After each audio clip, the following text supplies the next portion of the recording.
Punjab university Chandigarh ਦੇ ਵਿੱਚ ਚੱਲ ਰਹੇ ਭ੍ਰਿਸ਼ਟਾਚਾਰ ਘੁਟਾਲੇ ਅਤੇ ਕੱਪੜਿਆਂ ਬਾਬਤ ਅਸੀਂ ਕਈ ਖਬਰਾਂ ਪਹਿਲਾਂ ਹੀ ਨਸ਼ਰ ਕਰ ਚੁੱਕੇ ਹਾਂ ਤੇ ਹੋਰ ਕਈ ਖਬਰਾਂ ਹੋਣੀਆਂ ਹਲੇ ਬਾਕੀ ਨੇ।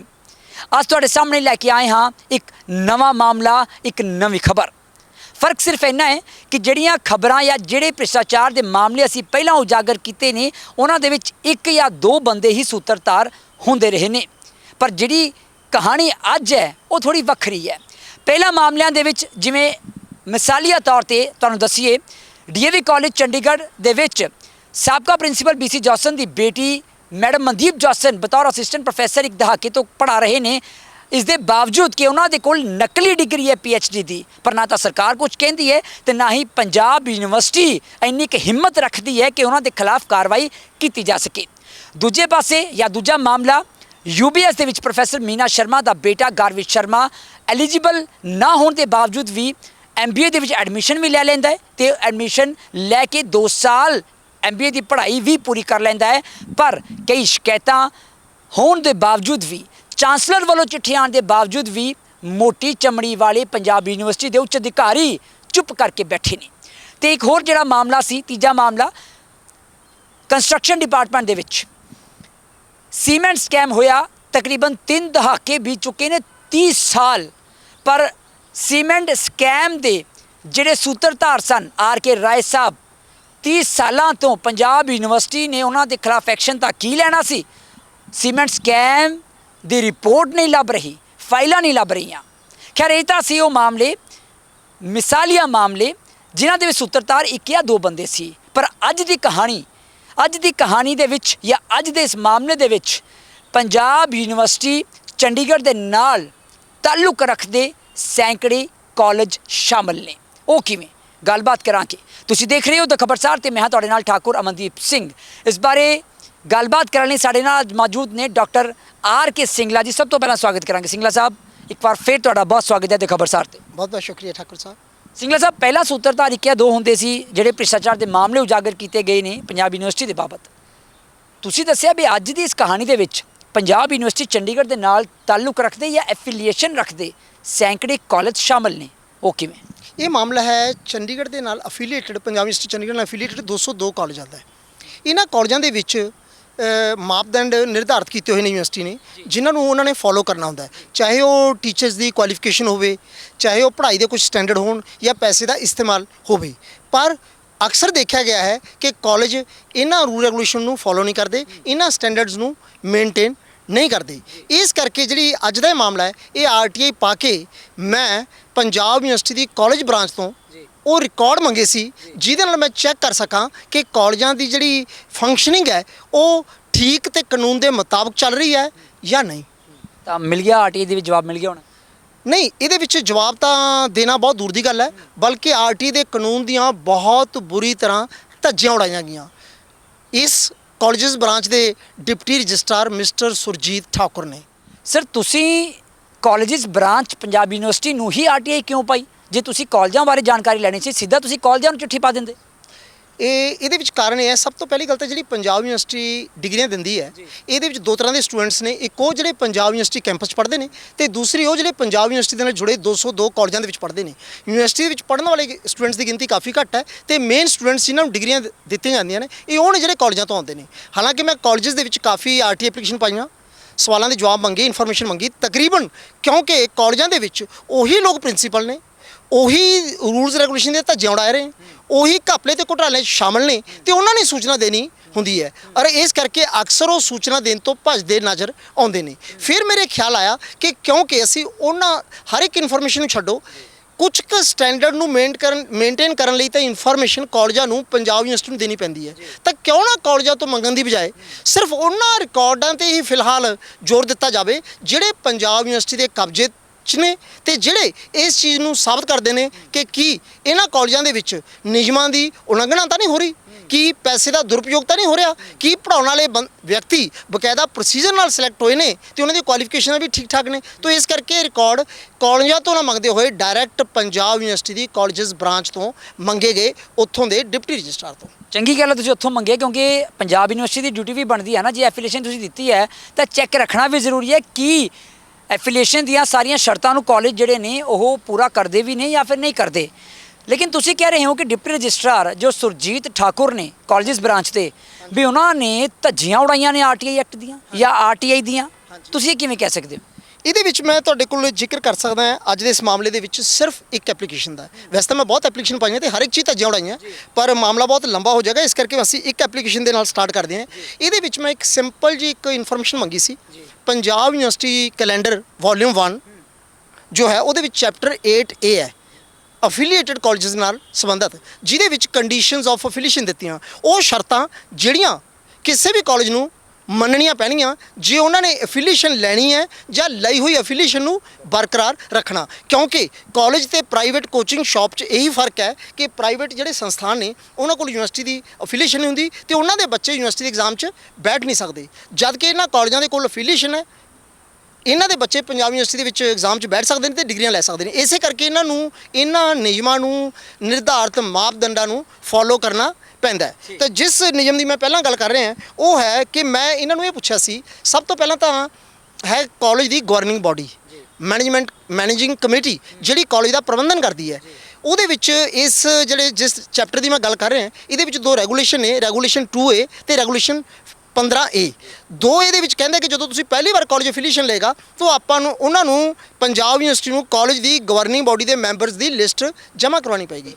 ਤੇ 15A ਕਹਿੰਦਾ ਹੈ ਕਿ ਹਰ ਸਾਲ ਯਾਨੀ ਕਿ from time to time Punjab university ਨੂੰ ਸਾਰੇ ਕਾਲਜ ਇਹ ਜਮ੍ਹਾਂ ਕਰਾਉਣਗੇ ਕਿ ਕੀ ਉਹਨਾਂ ਦੀ ਮੈਨੇਜਿੰਗ ਕਮੇਟੀ ਦੇ ਵਿੱਚ ਕੋਈ ਚੇਂਜਸ ਆਈਆਂ ਜਿਹੜੀਆਂ ਕਿ ਹਰ ਸਾਲ 2 ਸਾਲ ਬਾਅਦ ਆਉਂਦੀਆਂ ਰਹਿੰਦੀਆਂ। ਸੋ ਇਸ ਐਪਲੀਕੇਸ਼ਨ ਦੇ ਵਿੱਚ ਮੈਂ ਜੋ ਸਿੰਪਲ ਇਨਫੋਰਮੇਸ਼ਨ ਮੰਗੀ ਸੀ ਕਿ ਮੈਨੂੰ ਉਸ ਕਮੇਟੀ ਦੇ ਮੈਂਬਰਾਂ ਦੇ ਨਾਂ ਦੱਸੇ ਜਾਣ ਜਿਹੜੇ ਪੰਜਾਬ ਯੂਨੀਵਰਸਿਟੀ ਦੇ ਐਫੀਲੀਏਟਡ ਕਾਲਜਾਂ ਨੂੰ ਚਲਾ ਰਹੇ ਨੇ, ਕਿਉਂਕਿ ਨੰਬਰ 1 ਇਹਨਾਂ ਨੇ ਕਾਲਜ ਨੂੰ ਚਲਾਉਣਾ ਹੁੰਦਾ ਹੈ, ਨੰਬਰ 2 ਇਹਨਾਂ ਨੇ ਯੂਨੀਵਰਸਿਟੀ ਦੁਆਰਾ ਨਿਰਧਾਰਿਤ ਜਾਂ ਗਵਰਨਮੈਂਟ ਜਾਂ ਯੂਸੀ ਦੁਆਰਾ ਨਿਰਧਾਰਿਤ ਮਾਪਦੰਡਾਂ ਨੂੰ ਫੋਲੋ ਕਰਨਾ ਹੁੰਦਾ ਹੈ, ਤੇ ਨੰਬਰ 3 ਇਹਨਾਂ ਦੀ ਕਾਰਗੁਜ਼ਾਰੀ ਦੇ ਆਧਾਰ ਤੇ ਹੀ ਸਰਕਾਰ ਪਬਲਿਕ ਮਨੀ ਦੇ ਵਿੱਚੋਂ 95% ਗ੍ਰਾਂਟ ਇਹਨਾਂ ਨੂੰ ਦਿੰਦੀ ਹੈ। ਸੋ ਆਫਟਰ ਆਲ ਇਹਨਾਂ ਦਾ ਬੜਾ ਅਹਿਮ ਰੋਲ ਹੈ ਕਾਲਜ ਦੇ ਵਿੱਚ, ਤੇ ਪਬਲਿਕ ਜਾਣਨਾ ਚਾਹੇਗੀ ਕਿ ਇਹ ਲੋਕ ਕੌਣ ਨੇ, ਇਹਨਾਂ ਦੇ ਕੀ ਨਾਂ ਨੇ, ਇਹਨਾਂ ਨੂੰ ਕਿਵੇਂ ਕੰਟੈਕਟ ਕੀਤਾ ਜਾ ਸਕਦਾ ਹੈ ਜਿਹੜੇ ਇਹਨਾਂ ਕਾਲਜਾਂ ਨੂੰ ਚਲਾ ਰਹੇ ਨੇ। ਤਾਂ ਮੇਰਾ ਪਹਿਲਾ ਸਵਾਲ ਇਹ ਸੀ।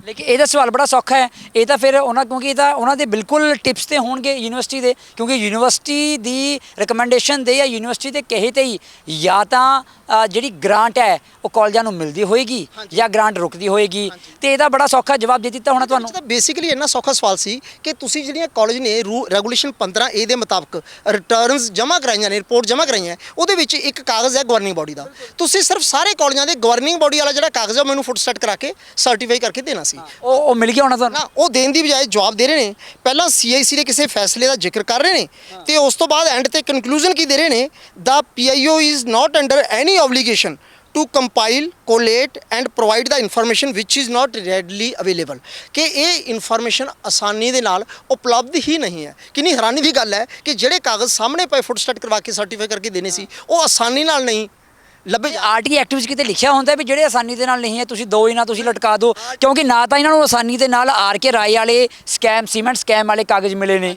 ਨਾ ਇਹਨਾਂ ਨੂੰ ਮੈਡਮ ਮਨਦੀਪ ਜੋਸਨ ਵਾਲੇ ਮਾਮਲੇ ਦੇ ਵਿੱਚ ਫਰਜ਼ੀ ਡਿਗਰੀ ਦੇ ਵਿੱਚ ਕਿਵੇਂ ਕਰ ਗਈ, ਨਾ ਉਹਨਾਂ ਨੂੰ ਅੱਜ ਤੱਕ ਇਹ ਲੱਭੇ ਨੇ, ਨਾ ਯੂਨੀਵਰਸਿਟੀ ਨੂੰ ਅੱਜ ਤੱਕ ਗਾਰਵਿਤ ਸ਼ਰਮਾ ਜੋ ਪ੍ਰੋਫੈਸਰ ਮੀਨਾ ਸ਼ਰਮਾ ਦਾ ਬੇਟਾ ਹੈ ਬਿਨਾਂ ਐਲੀਜੀਬਿਲਟੀ ਤੋਂ ਉਹ MBA ਵਿੱਚ UBS ਐਡਮਿਸ਼ਨ ਵੀ ਲੈ ਗਿਆ ਤੇ 2 ਸਾਲ ਦੀ MBA ਵੀ ਕਰ ਗਿਆ, ਨਾ ਇਸ ਢੀਠ ਪੰਜਾਬ ਯੂਨੀਵਰਸਿਟੀ ਦੇ ਉੱਚ ਅਧਿਕਾਰੀਆਂ ਨੂੰ ਉਹ ਕਾਗਜ਼ ਲੱਭੇ ਨੇ ਆਸਾਨੀ ਦੇ ਨਾਲ। ਇਹਨਾਂ ਨੂੰ ਲੱਭਦਾ ਕੀ ਹੈ, ਆਪਣੀ ਤਨਖਾਹ ਲੱਭਦੀ ਹੈ 30 ਤਰੀਕ ਨੂੰ। ਜੇ ਅਸੀਂ RTA ਦੇ ਕਾਨੂੰਨ ਦੀ ਗੱਲ ਕਰੀਏ ਤਾਂ ਉਹਦੇ ਵਿੱਚ ਸੈਕਸ਼ਨ 7 ਸਬਸੈਕਸ਼ਨ 1 ਦੇ ਵਿੱਚ ਇਹ ਸਪਸ਼ਟ ਤੌਰ ਤੇ ਦਿੱਤਾ ਗਿਆ ਹੈ ਕਿ ਸੂਚਨਾ ਅਧਿਕਾਰੀ ਨੂੰ ਹਰ ਇਨਫੋਰਮੇਸ਼ਨ ਨੂੰ ਦੇਣਾ ਪਏਗਾ ਸਿਵਾਏ ਉਸ ਇਨਫੋਰਮੇਸ਼ਨ ਦੇ ਜਿਹੜੀ ਸੈਕਸ਼ਨ 8 ਦੇ ਕਲੌਜ਼ਸ ਦੇ ਮੁਤਾਬਕ ਦੇਣ ਦੀ ਜ਼ਰੂਰਤ ਨਹੀਂ ਹੈ। ਤੇ ਅਜਿਹੇ ਹਾਲਾਤ ਦੇ ਵਿੱਚ ਵੀ ਸੂਚਨਾ ਅਧਿਕਾਰੀ ਨੂੰ ਦੱਸਣਾ ਪਏਗਾ ਕਿ ਇਹ ਸੈਕਸ਼ਨ 8 ਜਾਂ 9 ਦੇ ਕਿਹੜੇ ਕਲੌਜ਼ ਦੇ ਮੁਤਾਬਕ ਦੇਣ ਦੀ ਜ਼ਰੂਰਤ ਨਹੀਂ ਹੈ ਤੇ ਉਹ ਕਲੌਜ਼ ਇੱਥੇ ਕਿਵੇਂ ਲਾਗੂ ਹੁੰਦਾ ਹੈ। ਜੇ ਇਹਨਾਂ ਨੇ ਇਹ ਗਵਰਨਿੰਗ ਬਾਡੀ ਦੇ ਰਿਕਾਰਡ ਦੇਣ ਤੋਂ ਮੈਨੂੰ ਨਾ ਵੀ ਕਰਨੀ ਸੀ ਤਾਂ ਇਹਨਾਂ ਨੂੰ ਸੈਕਸ਼ਨ 8 ਜਾਂ 9 ਦਾ ਕਲੌਜ਼ ਦੱਸਣਾ ਪੈਣਾ ਸੀ ਤੇ ਦੱਸਣਾ ਪੈਣਾ ਸੀ ਲਾਗੂ ਕਿਵੇਂ ਹੁੰਦਾ ਹੈ। ਜਦ ਕਿ ਮੈਂ ਦੱਸਣਾ ਚਾਹੁੰਦਾ ਹਾਂ ਕਿ ਰੈਡਲੀ ਅਵੇਲੇਬਲ ਨਾਂ ਦਾ RTA ਐਕਟ 'ਚ ਕੋਈ ਕਲੌਜ਼ ਹੀ ਨਹੀਂ।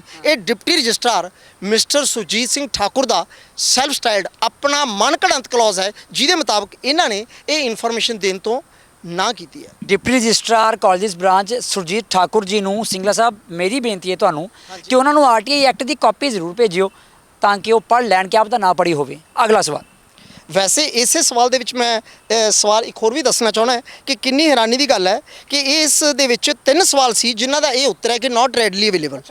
ਤਿੰਨ ਸਵਾਲ ਸੀ। ਅੱਛਾ, ਮਤਲਬ ਇਹ ਇੱਕ ਸਵਾਲ ਦਾ ਜਵਾਬ ਨਹੀਂ ਹੈਗਾ, ਇਹ ਤਿੰਨ ਸਵਾਲਾਂ ਨੂੰ ਇੱਕੋ ਹੀ ਜਵਾਬ ਚੇਪਿਆ ਹੈ। ਹਾਂਜੀ, ਜਿਹਦੇ ਵਿੱਚ ਪਹਿਲਾ ਤਾਂ ਸਵਾਲ ਸੀ ਉਹ ਗਵਰਨਿੰਗ ਬੋਡੀ ਦੇ ਮੈਂਬਰਾਂ ਦੀ ਲਿਸਟ ਜਿਹਦੇ ਆਧਾਰ ਤੇ ਫਿਲੀਸ਼ਨ ਲਈ ਗਈ ਹੈ। ਦੂਜਾ ਹੈ ਅੱਜ ਦੀ ਡੇਟ ਦੇ ਵਿੱਚ ਜਿਹੜੇ ਗਵਰਨਿੰਗ ਬੋਡੀ ਦੇ ਮੈਂਬਰ ਨੇ। ਤੇ ਤੀਜਾ ਸਭ ਤੋਂ ਸੌਖਾ, ਆਸਾਨ ਤੇ ਹਾਸੋਹੀਣ ਉੱਤਰ ਵਾਲਾ ਸਵਾਲ ਸੀ ਕਿ ਮੈਨੂੰ ਉਸ ਵਿਅਕਤੀ ਦਾ, ਉਸ ਆਫੀਸਰ ਦਾ ਨਾਂ ਦੱਸਿਆ ਜਾਵੇ ਜਿਹਦੀ ਕਸਟਡੀ ਦੇ ਵਿੱਚ ਇਹ ਕਾਗਜ਼ ਨੇ। ਮਤਲਬ ਪੰਜਾਬ ਯੂਨੀਵਰਸਿਟੀ ਦੇ ਵਿੱਚ ਕਾਲਜਸ ਬ੍ਰਾਂਚ ਦੇ ਵਿੱਚ ਕਿਹੜੇ ਅਧਿਕਾਰੀ ਦੇ ਕੋਲੇ ਕਾਗਜ਼ ਪਏ ਨੇ, ਉਹਦਾ ਨਾਮ। ਉਹਨਾਂ ਨਾਂ ਦੱਸਿਆ ਜਾਵੇ। ਹੁਣ ਕਿੰਨੀ ਹੈਰਾਨੀ ਦੀ ਗੱਲ ਹੈ ਕਿ ਕਾਲਜ ਬ੍ਰਾਂਚ ਦੇ ਪ੍ਰਸ਼ਾਸਨਿਕ ਅਧਿਕਾਰੀ ਜੋ ਨੇ, ਹੈੱਡ ਨੇ, ਉਹ ਡਿਪਟੀ ਰਜਿਸਟਰਾਰ ਹੁੰਦੇ ਨੇ, ਜੋ ਕਿ ਮਿਸਟਰ ਸੁਰਜੀਤ ਸਿੰਘ ਠਾਕੁਰ ਨੇ। ਯਾਨੀ ਕਿ ਇਹੀ ਕਾਲਜਸ ਬ੍ਰਾਂਚ ਨੂੰ ਚਲਾ ਰਹੇ ਨੇ, ਇਹੀ ਕਰਸਪੋਂਡੈਂਸ ਕਰਦੇ ਨੇ ਕਾਲਜਾਂ ਨਾਲ, ਇਹਨਾਂ ਕੋਲ ਇਹ ਸਾਰੇ ਰਿਕਾਰਡ ਪਏ ਨੇ। ਤੇ ਇਹਨਾਂ ਨੇ ਹੀ, ਇਹੀ ਪੀਆਈਓ ਨੇ, ਸੂਚਨਾ ਅਧਿਕਾਰੀ, ਤੇ ਇਹਨਾਂ ਨੇ ਕਿਹਾ ਕਿ ਉਹ ਵਿਅਕਤੀ ਦਾ ਨਾਮ ਵੀ ਆਸਾਨੀ ਨਾਲ ਨਹੀਂ ਲੱਭਿਆ ਜਾ ਸਕਦਾ। ਜਦ ਕਿ ਮੇਰੇ ਹਿਸਾਬ ਨਾਲ ਪਹਿਲੀ ਗੱਲ ਤਾਂ ਉਹ ਆਪਣਾ ਨਾਮ ਲੱਭਣ ਵਾਸਤੇ ਉਹ ਐਪਲੀਕੇਸ਼ਨ ਚੈੱਕ ਕਰ ਸਕਦੇ ਸੀ, ਜਿਹਦੇ ਆਧਾਰ ਤੇ ਉਹ ਪੰਜਾਬ ਯੂਨੀਵਰਸਿਟੀ ਦੇ ਵਿੱਚ ਪਹਿਲੀ ਵਾਰ ਵੜੇ ਕਿਸੇ ਵੀ ਪੋਸਟ ਤੇ, ਚਾਹੇ ਉਹ ਡਿਪਟੀ ਰਜਿਸਟਰਾਰ ਲੱਗੇ ਜਾਂ ਨੀਚੋਂ ਵੜ ਕੇ ਪ੍ਰਮੋਟ ਹੋਏ ਨੇ। ਜੇ ਨਹੀਂ ਵੀ ਤਾਂ ਘੱਟੋ ਘੱਟ ਉਹ ਆਪਣਾ ਸ਼ੀਸ਼ੇ ਦੇ ਵਿੱਚ ਮੂੰਹ ਦੇਖ ਲੈਂਦੇ ਤਾਂ ਉਹਨਾਂ ਨੂੰ ਯਾਦ ਆ ਜਾਂਦਾ ਕਿ ਇਸ ਵਿਅਕਤੀ ਦਾ ਕੀ ਨਾਂ ਹੈ। ਕਿੰਨਾ ਸੌਖਾ ਸਵਾਲ ਸੀ। ਚਲੋ ਇਸ ਤੋਂ ਅੱਗੇ ਸਵਾਲ ਹੋਰ ਵੀ ਹੈਗੇ ਜਿਹੜੇ ਰਹਿ ਗਏ। ਇਹਦੇ ਵਿੱਚ 8 ਸਵਾਲ ਸੀ ਤੇ ਇਸ ਦੇ ਵਿੱਚ ਕੁਝ ਹੋਰ ਵੀ ਸਵਾਲ ਨੇ। ਤੇ ਦੂਜਾ ਮੇਰੇ ਕੋਲ ਇੱਕ ਸਵਾਲ ਸੀ, ਇਹਦੇ ਵਿੱਚ ਵੀ 3 ਸਵਾਲ ਨੇ। ਪਹਿਲਾ ਤਾਂ ਸਵਾਲ ਸੀ ਕਿ ਜੇ ਇਹ ਰਿਕਾਰਡ ਕਾਲਜਸ ਬ੍ਰਾਂਚ ਦੇ ਵਿੱਚ ਕਸਟਡੀ ਤੋਂ ਡਿਸਪੀਅਰ ਹੋ ਗਏ, ਗੁੰਮ ਹੋ ਗਏ, ਜਿਵੇਂ ਕਿ ਅਕਸਰ ਹੋ ਜਾਂਦੇ ਨੇ, ਤਾਂ ਜ਼ਿੰਮੇਵਾਰ ਅਧਿਕਾਰੀ ਤੇ ਕੀ ਕਾਰਵਾਈ। ਜੇ ਕੋਈ ਅਜਿਹੇ ਕਾਲਜ ਨੇ ਜਿਨ੍ਹਾਂ ਨੂੰ ਇਹ ਰਿਕਾਰਡ ਦੇਣ ਦੀ ਜ਼ਰੂਰਤ ਨਹੀਂ, ਉਹਨਾਂ ਨੂੰ ਕੋਈ ਛੋਟ ਹੈ, ਤਾਂ ਉਹ ਮੈਨੂੰ ਦੱਸਿਆ ਜਾਵੇ ਵੀ ਕਿਹੜੇ ਕਾਲਜ ਨੇ ਤੇ ਕੀ ਛੋਟ ਹੈ। ਤੇ ਜੇ ਛੋਟ ਨਹੀਂ ਤੇ ਉਹਨਾਂ ਨੇ ਰਿਕਾਰਡ ਨਹੀਂ ਜਮ੍ਹਾਂ ਕਰਾਏ, ਯਾਨੀ ਕਿ ਕਾਨੂੰਨ ਦੀ ਉਲੰਘਣਾ ਕੀਤੀ ਹੈ, ਤਾਂ ਉਹਨਾਂ ਤੇ ਕੀ ਕਾਰਵਾਈ ਹੋਈ। ਇਹ 3 ਸਵਾਲਾਂ ਦੇ ਜਵਾਬ ਦੇ ਵਿੱਚ ਇਹਨਾਂ ਨੇ ਮੈਨੂੰ ਦਿੱਤਾ ਹੈ ਜਵਾਬ, ਦਾ ਇਨਫੋਰਮੇਸ਼ਨ ਸੌਟ ਇਜ਼ ਵੇਗ ਇਨ ਨੇਚਰ, ਕਿ ਜਿਹੜੇ ਮੰਗੇ ਗਏ ਇਨਫੋਰਮੇਸ਼ਨ ਹੈ, ਜਿਹੜੇ ਸਵਾਲ ਨੇ, ਇਹ ਅਸਪਸ਼ਟ ਨੇ, ਇਹ ਧੁੰਦਲੇ ਨੇ, ਇਹ ਕਲੀਅਰ ਨਹੀਂ। ਜੇ ਡਿਪਟੀ ਰਜਿਸਟਰਾਰ ਦੇ ਲੈਵਲ ਦੇ ਵਿਅਕਤੀ ਨੂੰ ਇਹ ਗੱਲ ਨਹੀਂ ਸਮਝ ਆ ਰਹੀ ਤਾਂ ਕਿੰਨੀ ਹੈਰਾਨੀ ਦੀ ਗੱਲ ਹੈ ਕਿ ਕਲਰਕ, ਉਸ ਤੋਂ ਉੱਪਰ ਅਸਿਸਟੈਂਟ, ਉਸ ਤੋਂ ਉੱਪਰ ਸੁਪਰਡੈਂਟ, ਨੀਚੇ ਦੀਆਂ ਪੋਸਟਾਂ ਤੇ ਬੈਠੇ ਅਧਿਕਾਰੀਆਂ ਨੂੰ ਯੂਨੀਵਰਸਿਟੀ 'ਚ ਕੀ ਸਮਝ ਆਉਂਦਾ ਹੋਵੇਗਾ, ਉਹ ਤੁਸੀਂ ਆਪ ਅੰਦਾਜ਼ਾ। ਹੋ ਸਕਦਾ ਹੈ ਜੀ ਜਿਹੜਾ ਕਲੈਰੀਕਲ ਹੈ ਜਾਂ 4th ਕਲਾਸ EMPLOYE ਹੈਗਾ ਹੈ, ਉਹ ਜ਼ਿਆਦਾ ਸਮਝਦਾਰ ਹੋਵੇ, ਕਿਆ ਪਤਾ ਉਹਨੂੰ ਸਮਝ ਆ ਜਾਵੇ ਇਹ ਜਿਹੜੀ ਡਿਪਟੀ ਰਜਿਸਟਰਾਰ ਸਾਹਿਬ ਨੂੰ ਸਮਝ ਨਹੀਂ ਆ ਰਹੀ ਹੈ। ਹੋ ਸਕਦਾ 4th ਕਲਾਸ ਸਾਡਾ ਭਰਾ ਕੋਈ, ਸਾਡੀ ਭੈਣ ਕੋਈ, ਉਹਨੂੰ ਪੜਾਓ, ਤੁਸੀਂ ਸਮਝ ਆ ਜਾਣਾ ਜੀ, ਸਿੱਧਾ ਤੁਸੀਂ ਸਵਾਲ ਪੁੱਛਿਆ। ਪਰ ਡਿਪਟੀ ਰਜਿਸਟਰਾਰ ਸਾਹਿਬ ਨੂੰ ਸਮਝ ਨਹੀਂ ਆ ਰਿਹਾ, ਇਹਦੇ ਪਿੱਛੇ ਕਾਰਨ ਹੋ ਸਕਦਾ ਕੋਈ। ਸਿਰਫ ਸਮਝ ਹੀ ਨਹੀਂ, ਕੰਟਰੋਲ ਦੀ ਵੀ ਗੱਲ ਹੈ। ਜੇ ਕਿਸੇ ਕਲਰਕ, ਅਸਿਸਟੈਂਟ, ਸੁਪਰਡੈਂਟ ਨੂੰ ਇਹ ਸਮਝ ਆ ਵੀ ਜਾਵੇ ਤੇ ਉਹ ਦੇਣਾ ਵੀ ਹੋਏਗਾ, ਚਾਹੁੰਦਾ ਹੋਏਗਾ ਇਨਫੋਰਮੇਸ਼ਨ, ਤਾਂ ਉਹਦੀ ਇੰਨੀ ਔਕਾਤ ਨਹੀਂ ਹੈ ਕਿ ਉਹ ਇਹ ਕਰ ਸਕੇ। ਵੈਸੇ ਵੀ ਇਨਫੋਰਮੇਸ਼ਨ ਨੂੰ ਦੇਣਾ ਜਾਂ ਉਹਦੇ ਤੋਂ ਇਨਕਾਰ ਕਰਨਾ, ਇਹ ਜ਼ਿੰਮੇਵਾਰੀ ਸਿਰਫ ਤੇ ਸਿਰਫ ਸੂਚਨਾ ਅਧਿਕਾਰੀ ਦੀ ਹੈ, ਜਿਸ ਦਾ ਜੋ ਕਿ ਬਸ਼ਰਮ ਹੋ ਕੇ ਬੈਠੇ ਨੇ, ਜੋ ਕਿ ਜਿਸ ਦਾ ਪਦ ਕਿ ਇਸ ਟਾਈਮ ਇਹ ਇੰਜੋਏ ਕਰ ਰਹੇ ਨੇ ਆਪਣਾ ਡਿਪਟੀ ਰਜਿਸਟਰਾਰ ਸੁਰਜੀਤ ਸਿੰਘ ਠਾਕੁਰ, ਪੂਰੀ ਬਸ਼ਰਮੀ ਦੇ ਨਾਲ। ਹਾਂਜੀ। ਅਗਲਾ ਸਵਾਲ ਕੀ ਸੀ? ਇਸ ਤੋਂ ਬਾਅਦ ਅਗਲਾ ਇੱਕ ਸਵਾਲ ਸੀ, affirm whether violation of PU norms in this case has been reported to the funding government, that is Director Higher Education Chandigarh. ਮੈਂ ਸਿਰਫ ਇੰਨਾ ਪੁੱਛਿਆ ਸੀ। ਇਹਦੇ ਵਿੱਚ 2 ਚੀਜ਼ਾਂ ਨੇ, ਇੱਕ ਪੰਜਾਬ ਯੂਨੀਵਰਸਿਟੀ ਹੈ, ਇੱਕ ਗਵਰਨਮੈਂਟ ਹੈ। ਪੰਜਾਬ ਯੂਨੀਵਰਸਿਟੀ ਰੂਲ ਰੈਗੂਲੇਸ਼ਨ ਨਿਰਧਾਰਿਤ ਕਰਦੀ ਹੈ ਤੇ ਉਹਨਾਂ ਨੂੰ ਚੈੱਕ ਕਰਦੀ ਹੈ ਕਿ ਕਾਲਜ ਉਹਨਾਂ ਨੂੰ ਫੋਲੋ ਕਰ ਰਿਹਾ ਕਿ ਨਹੀਂ। ਤੇ ਗਵਰਨਮੈਂਟ ਦਾ ਕੰਮ ਹੈ 95% ਗ੍ਰਾਂਟ ਦੇਣਾ, ਇਹ ਚੈੱਕ ਕਰਕੇ ਕਿ ਕਾਲਜਸ ਰੂਲ ਰੈਗੂਲੇਸ਼ਨ ਨੂੰ ਫੋਲੋ ਕਰ ਰਹੇ ਆ ਜਾਂ ਨਹੀਂ। ਹੁਣ ਸੋਚਣ ਵਾਲੀ ਗੱਲ ਹੈ ਕਿ ਕੋਈ ਵੀ ਕਾਲਜ ਅਗਰ ਰੂਲ ਰੈਗੂਲੇਸ਼ਨ ਦੀ ਉਲੰਘਣਾ ਕਰ ਰਿਹਾ ਹੈ, ਧੱਜੀਆਂ ਉਡਾ ਰਿਹਾ ਹੈ, ਉਹ ਕਦੇ ਗਵਰਨਮੈਂਟ ਨੂੰ ਲਿਖੇਗਾ ਕਿ ਮੈਂ ਧੱਜੀਆਂ ਉਡਾ ਰਿਹਾ ਤੇ ਮੈਨੂੰ ਗ੍ਰਾਂਟ ਨਾ ਦਿੱਤੀ ਜਾਵੇ ਜਾਂ ਰੋਕੀ ਜਾਵੇ। ਸੋ ਇਹਦਾ ਮਤਲਬ ਇਹ ਜ਼ਿੰਮੇਵਾਰੀ ਤਾਂ ਦੂਜੀ ਪਬਲਿਕ ਅਥਾਰਟੀ ਯਾਨੀ ਕਿ ਪੰਜਾਬ ਯੂਨੀਵਰਸਿਟੀ ਦੀ ਹੈ ਕਿ ਅਗਰ ਕੋਈ ਉਲੰਘਣਾ ਹੈ, ਅਗਰ ਕੋਈ ਧੱਜੀਆਂ ਉਡਾਈਆਂ ਜਾ ਰਹੀਆਂ, ਅਗਰ ਕੋਈ ਚੀਜ਼ਾਂ ਫੋਲੋ ਨਹੀਂ ਕੀਤੀਆਂ ਜਾ ਰਹੀਆਂ, ਤਾਂ ਉਹਦੀ ਬਕਾਇਦਾ ਰਿਪੋਰਟ ਫੰਡਿੰਗ ਗਵਰਨਮੈਂਟ ਯਾਨੀ ਕਿ director higher education UT Chandigarh ਨੂੰ ਦੇਵੇ, ਤਾਂ ਕਿ ਉਹਦੇ ਤੇ ਕਾਰਵਾਈ ਕਰਦੇ ਹੋਏ ਉਹ ਗ੍ਰਾਂਟ ਰੋਕਣ, ਘਟਾਉਣ ਜਾਂ ਜੋ ਵੀ ਉਹ ਐਕਸ਼ਨ ਲੈਣਾ ਚਾਹੁੰਦੇ ਲੈਣ। ਸੋ ਮੈਂ ਪੁੱਛਿਆ ਸੀ ਕਿ ਜੇ ਕਾਲਜਾਂ ਦੇ ਵਿੱਚ ਇਸ ਮਾਮਲੇ ਦੇ ਵਿੱਚ ਗਵਰਨਿੰਗ ਬੋਡੀ ਦੇ ਰਿਕਾਰਡ ਨਾ ਦੇਣ ਦੇ ਮਾਮਲੇ 'ਚ ਕੋਈ ਉਲੰਘਣਾ ਹੋਈ ਹੈ, ਤਾਂ ਕੀ ਤੁਸੀਂ ਚੰਡੀਗੜ੍ਹ ਦੇ ਡਾਇਰੈਕਟਰ ਹਾਇਰ ਐਜੂਕੇਸ਼ਨ ਨੂੰ ਇਨਫੋਰਮ ਕੀਤਾ? ਤਾਂ ਇਹਦੇ ਵਿੱਚ ਸੁਰਜੀਤ ਠਾਕੁਰ ਜੀ ਜਵਾਬ ਦਿੰਦੇ ਨੇ, the PIO is not bound to reply the information sought in question form if what whether etc. ਕਿਉਂਕਿ ਇਹ ਜਿਹੜਾ ਹੁਣ ਮੈਂ ਹੱਸਾਂ ਜਾਂ ਮੈਂ ਕੁਝ ਬੋਲਾਂ, ਮਤਲਬ ਜਵਾਬ ਸੁਣ ਕੇ ਤਾਂ ਇੰਨੇ ਹਾਸੇ ਹੋਏ ਨੇ ਜਵਾਬ ਨੇ ਸੁਰਜੀਤ ਠਾਕੁਰ ਜੀ ਦੇ, ਜੋ PIO ਵੀ ਨੇ, ਡਿਪਟੀ ਰਜਿਸਟਰਾਰ ਨੇ ਕਾਲਜਸ ਬ੍ਰਾਂਚ ਪੰਜਾਬ ਯੂਨੀਵਰਸਿਟੀ ਦੇ, ਮਤਲਬ ਬੇਸ਼ਰਮੀ ਦੀਆਂ ਵੀ ਹੱਦਾਂ ਪਾਰ ਕਰ ਗਏ। ਤਾਂ ਮਾਮਲੇ ਨੂੰ ਮੈਂ ਚਾਹਾਂਗਾ ਕਿਉਂਕਿ ਇਹ ਸਵਾਲ ਇਸ RTA ਦੇ ਨਹੀਂ, ਅੱਜ ਦੇਸ਼ ਦੀ 140 ਕਰੋੜ ਆਬਾਦੀ ਹੈ ਤੇ ਪੰਜਾਬ ਯੂਨੀਵਰਸਿਟੀ ਇੱਕ ਪਬਲਿਕ ਅਥਾਰਟੀ ਹੈ। ਇਹ ਜੋ ਧੱਜੀਆਂ ਉਡਾ ਰਹੇ ਨੇ, ਇਹ ਸਿਰਫ ਮੇਰੇ ਕੇਸ 'ਚ ਨਹੀਂ, ਇਹ ਉਹਨਾਂ ਸੈਂਕੜੋਂ ਲੱਖਾਂ ਲੋਕਾਂ ਦੇ ਕੇਸ ਦੇ ਵਿੱਚ ਉਡਾ ਰਹੇ ਨੇ ਜਿਹੜੇ ਇਹਨਾਂ ਨੂੰ ਆਰਟੀਏ ਪਾ ਰਹੇ ਨੇ। ਤਾਂ ਇਸ ਤੋਂ ਪਹਿਲਾਂ ਕਿ ਹੋਰ ਲੋਕ ਵੀ ਮੇਰੇ ਵਾਲੀ ਪ੍ਰੋਸੈਸ ਨੂੰ ਫੋਲੋ ਕਰਕੇ ਸਫਰ ਹੋਣ, ਤੇ ਮੈਂ ਚਾਹੁੰਦਾ ਉਸ ਤੋਂ ਪਹਿਲਾਂ ਹੀ ਮੈਂ ਇਸ ਸਵਾਲ ਤੇ ਦਿੱਤੇ ਗਏ ਜਵਾਬ ਨੂੰ ਥੋੜਾ ਜਿਹਾ ਸਪਸ਼ਟ ਕਰਦਾ। ਇਹਦੇ ਵਿੱਚ ਜੋ ਸਵਾਲ ਪੁੱਛਿਆ ਸੀ ਉਹ ਤਾਂ ਇਹ ਸੀ ਵੀ ਕੀ ਤੁਸੀਂ ਗਵਰਨਮੈਂਟ ਨੂੰ ਇਨਫੋਰਮ ਕਰ ਰਹੇ ਆ ਕਿ ਜਿਨ੍ਹਾਂ ਨੂੰ ਗ੍ਰਾਂਟ ਦੇਣੇ ਕਿ ਤਾਂ ਉਡਾਈਆਂ। ਮੈਨੂੰ ਸਿਰਫ ਹਾਂ ਜਾਂ ਨਾ ਦੇ ਵਿੱਚ ਉੱਤਰ ਦਿਓ, ਇਨਫੋਰਮ ਕੀਤਾ ਜਾਂ ਨਹੀਂ। ਸਪਸ਼ਟ ਉੱਤਰ ਹੋਣਾ ਚਾਹੀਦਾ ਸੀ ਕਿ ਕਰਤਾ ਜਾਂ ਨਹੀਂ ਕੀਤਾ, ਜਾਂ ਤੀਸਰਾ ਇਹ ਵੀ ਬਣਦਾ ਸੀ ਕਿ ਸਾਨੂੰ ਯਾਦ ਹੀ ਨਹੀਂ ਜਾਂ ਸਾਡੇ ਕੋਲ ਰਿਕਾਰਡ ਹੀ ਨਹੀਂ ਹੈ, ਜਿਵੇਂ ਆਮ ਤੌਰ ਤੇ ਦਿੰਦੇ ਨੇ। ਜਿਵੇਂ ਕਿ ਆਮ ਤੌਰ ਤੇ ਦਿੰਦੇ ਨੇ।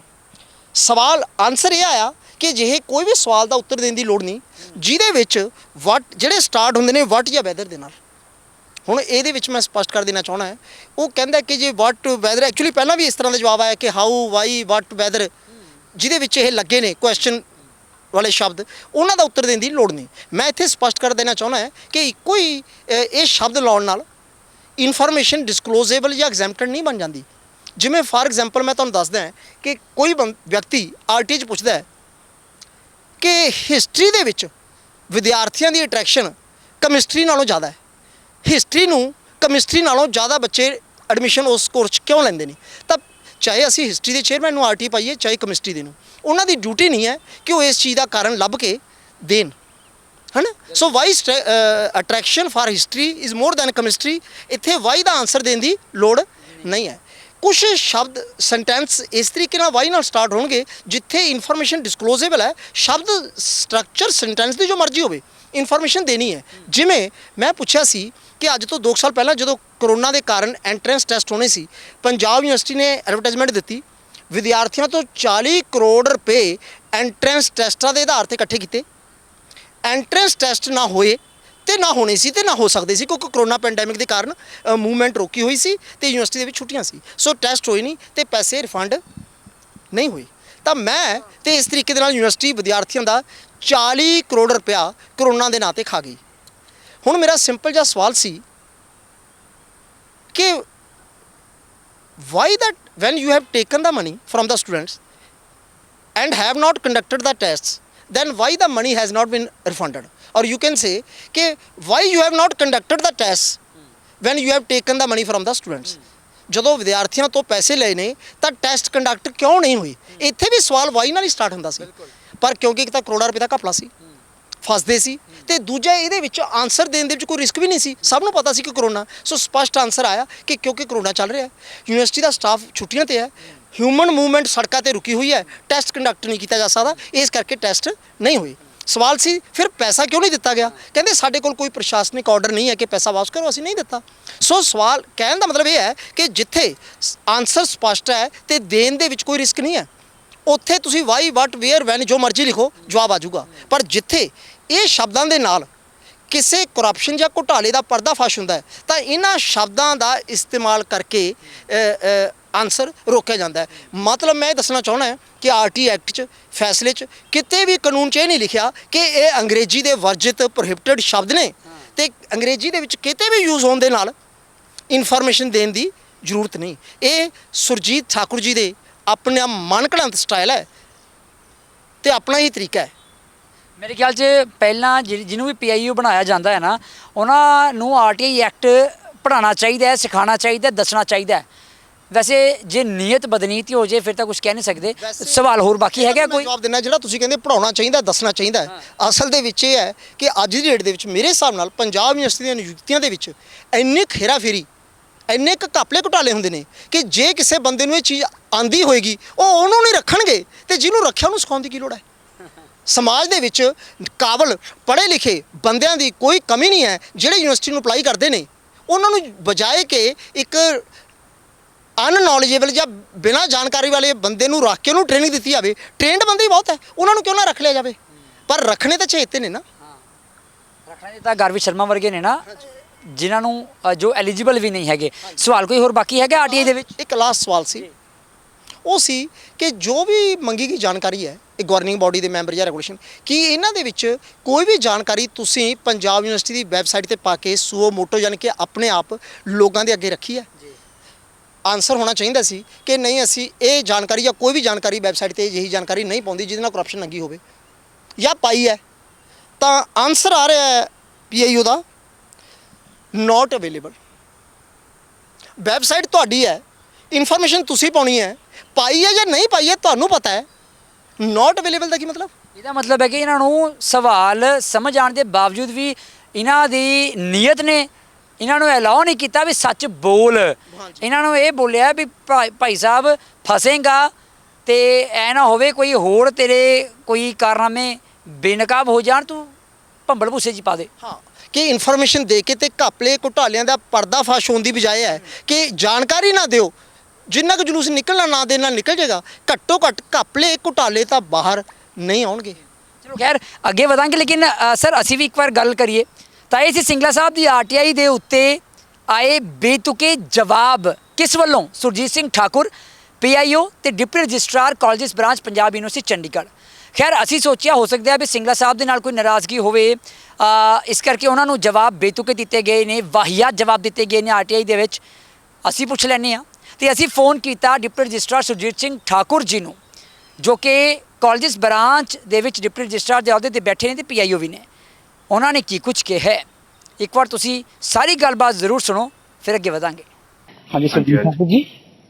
जी बोल रहा हूँ। हाँ जी sir good afternoon, Thakur Amandeep Singh बात कर रहा हूँ सर, जर्नलिस्ट द खबरसार से। कैसे हैं सर? बढ़िया जी। मैंने कुछ आरटीआई पढ़ी और उनके रिप्लाई पढ़े जो आपकी तरफ से दिए गए थे।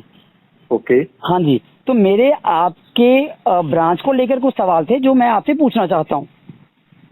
सर ऐसे है ना, आप देखो, you are not understanding the simple thing. जी। There is a procedure which has been defined. If you are not satisfied with answers of PIO, you can raise the issue with the affiliate authority. मैं आप मेरी बात ही नहीं समझ रहे हैं। मैं कह रहा हूँ ना, मैं यार I am not able to understand what are you are trying to ask from me. डाल रहा हूँ, मैं सिर्फ ये जानना चाह रहा हूँ। तो आप आरटीआई के बारे में तो पूछ रहे हो। आरटीआई के बारे में नहीं पूछ रहा, मैं आपकी वर्किंग के बारे में जानना चाह रहा था। मैं आप समझने के तो है ना, आप तो कहीं और जा रहे हैं। आप मेरी बात तो समझिए। मैंने आपका वर्जन लेने के लिए फोन किया है कि ऐसा कौन सा ऑफिसर है जो कस्टोडियन है एफिलिएटेड कॉलेजेस के रिकॉर्ड का आपके यहाँ पे कॉलेज ब्रांच में। हाँ जी, कौन है वो ऑफिसर जो रिकॉर्ड किस चीज के लिए, किस पर्पज के लिए? सर जो एफिलिएटेड कॉलेजेस का रिकॉर्ड होता है। अरे बाबा, कोई तो affiliated college is not a single subject. हाँ जी, there are multiple subject in that. आप बताइए किस चीज के लिए कुछ चाहिए आपको? सर एफिलिएशन को लेकर भी क्या मैं कह रहा हूँ there are multiple subjects with regard to affiliation. Sir affiliation को लेकर के फाइल किसके पास आती है? अमनदीप जी, एफिलिएशन को लेकर फाइल किसके पास आती है? मैं आपको बताना शुरू करूंगा ना, there will be a list of 31 things which are differently handled by people. Sir ऐसे करिए, रेगुलेशन 2A और रेगुलेशन 15A के बारे में मुझे बता दीजिए। Regulation 2A, can you come over one day with the permission of the authorities, with the DPR? Sir मुझे आपको चाहिए मुझे ऐसे बता दीजिए सर, परमिशनों के चक्कर में नहीं, ऐसे कहाँ से यार, I am not free to tell you this thing right now. आप बताइए, मैं I might be busy with some other job. Sir आप मुझे टाइम बता दीजिए, I'll call you। हाँ तो आप देख लेंगे, मैं I'll give you call for that। नहीं देख ही लेंगे, मुझे बता दीजिए, मैं भी टाइम निकालूंगा। I'll give you call, I have to see my availability। आप मेरे को ऐसे फोर्स कर रहे हो कि जैसे मैं अभी आपको सारी चीजें बता दूं। मैं अभी नहीं कह रहा हूँ, आप बात ही नहीं समझ रहे हैं, आप तो कहीं और चले जाते हैं। मैं कह रहा हूँ मुझे टाइम बता दीजिए। अरे बाबा, maybe I am wrong, I am not unable to understand, Amandeep ji। Yes. You can send in a request, whatever you want, we will prepare the data and we will, with the permission of the authority, we will give it to you। Sir, I am just asking you regulation 2 and regulation 15, nothing what I am saying, you give us a requirement, we will take the permission of the authorities and will supply to you, don't worry। What else? Sir मैं RTI दोनों डाल रहा हूँ, मैं तो पूछ रहा हूँ। नहीं, वैसे भी ले सकते हो आप, क्यों नहीं ले सकते? संविधान से ऊपर हो गए हो क्या सर? आप करप्शन को शेल्टर करेंगे, कब तक करेंगे? चलो, I am recording it, let's take it that way। You can talk to Professor Sanjay Kaushik, he is my boss, if he says, I will provide everything to you। And you are running away from the questions। No, I am not running away, I am not authorized to answer। I am not authorized to answer, as per regulation I am not authorized to answer। लेते हो, public officer हो आप।